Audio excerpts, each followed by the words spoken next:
Hi guys, நம்ம இப்போ எதை பற்றி பார்க்க போகிறோன்னா, நம்ம சென்னை சூப்பர் கிங்ஸ் அணியும் மும்பை இந்தியன்ஸ் அணியும் மோதிட்டு ஆடிட்டு வந்துட்டுருக்காங்க.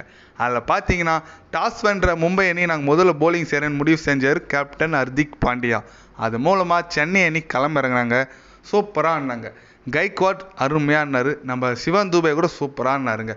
அது மூலயமா நம்ம சென்னை அணி பார்த்தீங்கன்னா 206 ரன் குவிச்சாங்க 20 ஓவர் இழப்புக்கு. அந்த பிச்சுக்கு அது ஒரு கம்மி ஸ்கோருன்னு சொல்லலாம். ஏன்னா போன மேட்ச்சு 196 ஈஸியாக சேஸ் பண்ணாங்க நம்ம மும்பை அணி. அதில் என்ன ஸ்பெஷல்னு பார்த்தீங்கன்னா, தூபே அடிச்சு அடி ஒன்று இடி மாரி இருந்துச்சுங்க. அவர் லோக்கல் பாய் வேறு சூப்பராக ஆடினார். அவர் பங்குக்கு செம்மையாக அடிச்சுட்டு போயிட்டார். அப்போ நம்ம டேனியல் மிச்சல் அவர் தான் கொஞ்சம் பால் வேஸ்ட் பண்ணிட்டார். அவரால் தான் ரன்னே கொஞ்சம் நின்றுச்சுன்னு சொல்லலாம். இல்லை கண்டிப்பாக 230 வந்திருக்கும். அது மட்டும் இல்லாமல் எல்லாருக்கும் ஒரு ஸ்பெஷலான விஷயம் என்னன்னு பார்த்தீங்கன்னா, நம்மளுக்கு தலை தரிசனம் கிடச்சிச்சிங்க இன்றைக்கி. சூப்பரானாருங்க நம்ம தலை தோனி. வந்த 4 பாலில் 20 ரன் அடிச்சுட்டு சூப்பராக போயிட்டாருங்க. தொடர்ந்து 3 சிக்ஸுங்க. ஹர்திக் பாண்டியாவை கலங்க வச்சிட்டாருங்க. என்னடா இது இப்படி அடிக்கிறாருன்னு சொல்லிட்டு அவரே கண் கலங்கிட்டாருங்க. அந்த மாதிரி அடிச்சாருங்க. ஒவ்வொரு அடி இடி மாரி இருந்துச்சு.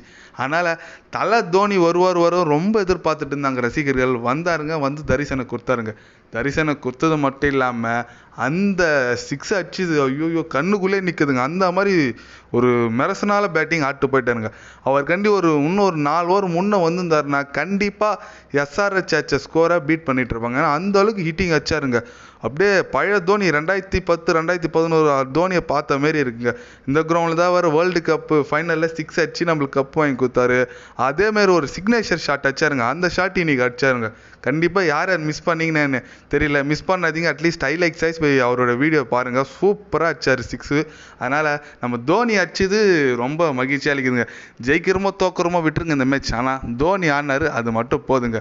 நம்ம சென்னை அணி 206 ரன் அடிச்சிருக்காங்க. ஆனால் மும்பை இந்தியன்ஸ் அணி இருக்கிற பேட்டிங் பார்த்தீங்கன்னா கண்டிப்பாக சேஸ் பண்ணுறவங்க நினைக்கிறேங்க. ஏன்னா அந்த அளவுக்கு அது ஒரு பேட்டிங் கிரவுண்டு. அதெல்லாம் மும்பைக்கு ஓன் கிரவுண்ட் வேறு. கண்டிப்பாக இதை சேஸ் பண்ணுறவங்க நான் நினைக்கிறேன். இப்போ கூட லைவ் பார்த்தீங்கன்னா ஸ்கோரு 50 ரன் 0 விக்கெட்டுக்கு இருக்குது 6 ஓவருக்கு. அதனால் கண்டிப்பாக மும்பை அணி சேஸ் பண்ணுவாங்க, பரவாயில்ல. ஆனால் தலையோட தரிசனம் பார்த்துருக்கோம், அது மட்டும் நம்மளுக்கு போதுங்க. சூப்பர் ஷாட் அடிச்சாருங்க ஒரு ஹிட்டிங்கும். அதனால் தலை இது மாதிரி வந்து அப்பப்போ ஒரு மேட்ச்சுக்கு வந்து தரிசனம் குத்தா போதும். அதுவே நமக்கு கிரிக்கெட் ஃபேன்ஸ், அதுவும் மெயினாக சென்னை சூப்பர் கிங்ஸ் ஃபேன்ஸாக இருந்தவங்களுக்கு இதுவே போதுங்க. ஜெயிக்குதோ தோக்குதோ ரெண்டாவது விஷயம். ஆனால் நம்ம சென்னை அணி இந்த ஸ்கோர் நல்ல ஸ்கோர் தான். பார்க்கலாம், வெயிட் பண்ணி மும்பை அணி சேஸ் பண்ணா இல்லையான்னு நீங்கள் சொல்லுங்கள். இந்த ஸ்கோரை சேஸ் பண்ணுமா பண்ணாதா? அப்படி சேஸ் பண்ணால் எத்தனை ஓவரில் மும்பை அணி அடிக்குன்னு நினைக்கிறீங்கன்னு சொல்லிட்டு கமெண்ட் பண்ணிட்டு போங்க.